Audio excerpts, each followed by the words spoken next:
What's up guys, and welcome to Simple Review, the series where I, PepperHomie, briefly play a game, review it, and I keep it simple.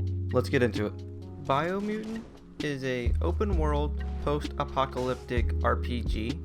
When you play this game, you will just have the option of playing through the main story, and in this main story, a plague is ruining the land, and it's up to you to decide how you want to go about fixing this problem.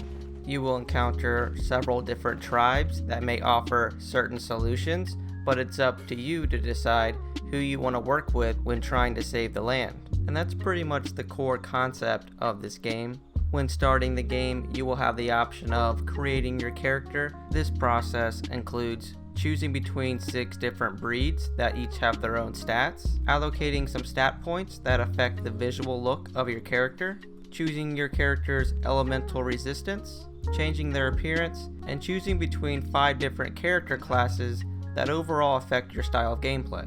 Once you get in-game, the game will behave similar to other RPGs. You will be able to find loot for your character, you're able to craft all types of gear, level up and allocate skill points so you get new abilities, and explore a huge open world where you can complete main quests and earn side quests to complete while you're exploring. The game is very heavily focused on the story, so don't expect to be able to boot this game up and get right into the action. You're going to spend a lot of time talking and going through cutscenes through pretty much a core bulk of this game.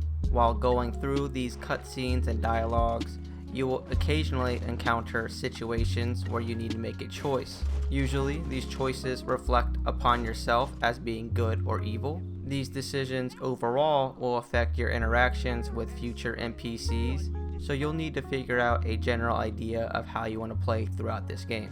This game does offer a NG Plus mode, so when you beat this game, you can replay it while keeping all things you've earned, but encounter enemies that are a lot stronger. This mode is not finalized, so expect some changes to this in the future. This game also offers a feature to enter photo mode. This will allow you to stop the game at any moment and take a picture, and that's pretty much all that this game has to offer. And now, from my experience when playing this game, I overall had a decent time playing this title. The combat started off a little too slow for my liking, but as I got more abilities and more weapons to use, I was able to have a faster combat experience that I was hoping for in this game. The default field of view for this game I felt was a little too close to the character, so if you feel the same way, I suggest changing that in the settings menu. When it comes to the story, I was mildly interested in what was going on, but I felt like the game didn't have the right balance of story to combat.